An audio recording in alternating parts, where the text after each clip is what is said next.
I discovered the Clerks X DVD, which is, of course, the 10-year anniversary special of the seminal debut work of the film auteur Kevin Smith, when I was maybe 18, about there, right before I enlisted.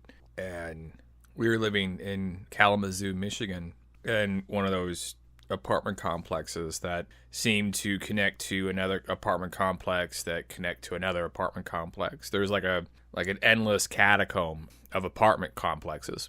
And there was this used DVD store that was a few blocks down the street. And I go there and I buy used DVDs. And I bought the 10-year anniversary edition of Clerks. And in the movie Clerks itself, a guy named Dante works at a convenience store, and his best friend Randall works at the video store next door. And it was the trials and tribulations and the sort of day-to-day monotony and drudgery and grind of a minimum wage job where you feel like you're wasting your time somewhere. You feel like you could be doing more, but you don't know what. Because the characters in that movie had friends that went off to college, had friends that went off and did successful things. And the main character of Dante is most acutely aware of this because he's dating a young woman named Veronica who's driven, who's focused, who knows she's going somewhere, knows what she's worth. But she loves this sad sack who spends his days behind a convenience store counter. And she's trying to bring him along with her because she knows she's going somewhere special. And Dante knows he's going nowhere very fast. Veronica is desperate to get him enrolled into her college, to get a direction, to get a voice in his life, some sort of agency. And he's afraid to even look at himself to the point where he can know what he wants. Because if he knows what he wants, then he could fail.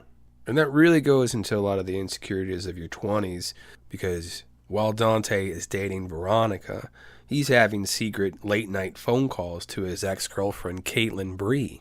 She's his manic pixie dream girl long before that term ever existed, with all of the good feelings that a girlfriend gives you, but none of that pesky hard work. All of the negatives are gone. There's no chance to screw it up because it doesn't really exist. But this is also because she has a fiancé. She's in the same space Dante is, where she's approached with a real, legitimate prospect for her future, and she's afraid. So she's running away to a fantasy. That fantasy for her is Dante. And in your early 20s, it's so much easier to live in the fantasy. Caitlin offers him a look back into his past before he became just a convenience store clerk, when life had more potential, when there was more possibility in high school for him. Veronica is a sobering look at who he is. It's a reflection. It's a mirror held up to his face, and it shows all of his faults, and he can't look the devil in the eye. He has to look away to Caitlin, because when she comes back into town to run away from her engagement and starts chasing after her fantasy, her memory from the past, her Dante, he wants to date her. And she tells him, "It's just the shock of seeing me after 3 years. You'll get over it." He tells her, "Can we talk?" And then she says the key word is talk. The conception of us dating is a lot more idyllic than the reality. Later on, Dante confesses that he isn't the type to make the change in his life. He's scared to move, to ask for what he wants. After Veronica learns of his indiscretions, she breaks up with him and yells at him and says, "You don't know what you want." Throughout the movie, his catchphrase is, "I'm not even supposed to be here today." He was called in on his day off by a boss that doesn't respect him into a job that he doesn't like. And he doesn't go where he wants to go. He doesn't tell the person no. He does it anyway.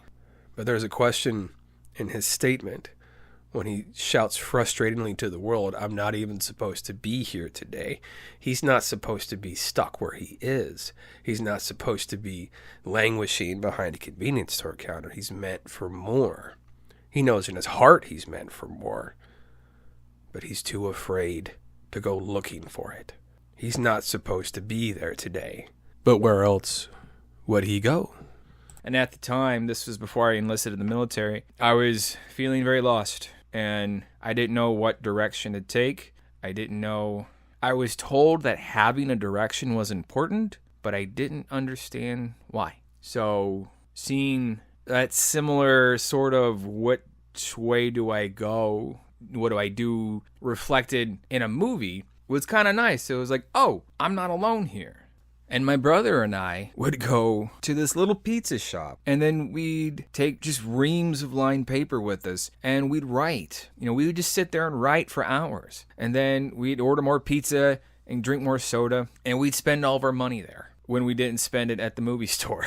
And sometimes we'd watch Clerks, and then we'd just kind of pretend that we were the characters, right? It was kind of a real nerdy, real fanboy affair sort of thing. And it made sense because that was the world I lived in, was kind of dead-end minimum wage jobs, because you knew that there were other sorts of jobs out there. I was told they existed. I didn't have the first clue how to get them.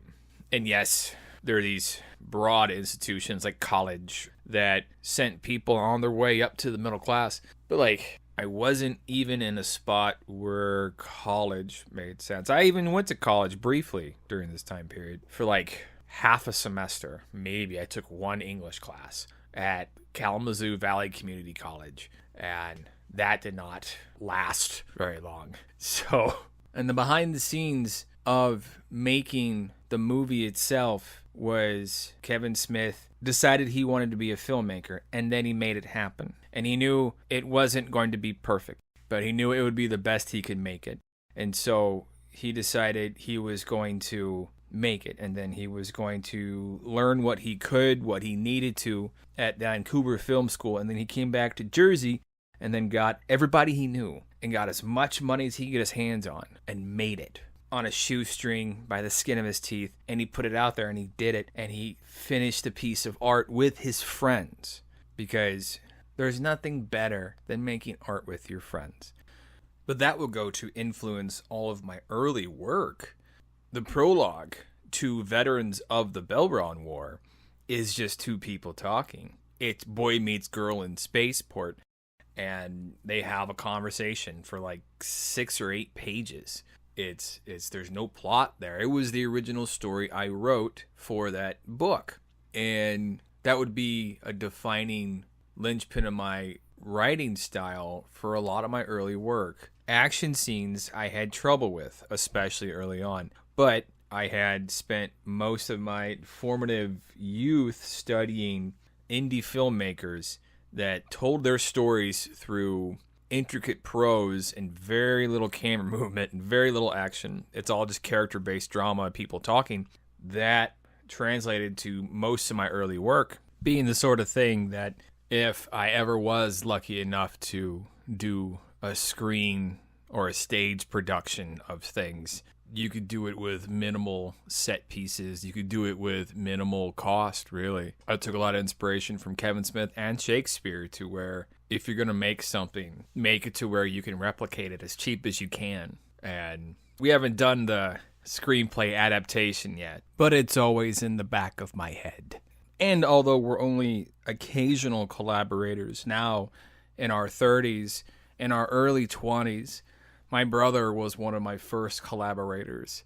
It was great working with him on a lot of his early short stories that he did. And he was always so kind to be a beta reader for my early works. He would read things over. He'd give me good feedback. He would say, hey, this doesn't make sense. Hey, this is great. I like this. He believed in me.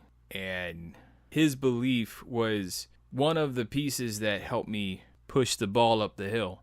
Having people believe in you, investing in you, working with you, will keep you going, will make you conquer the world. And he helped me do that. And I can't thank him enough.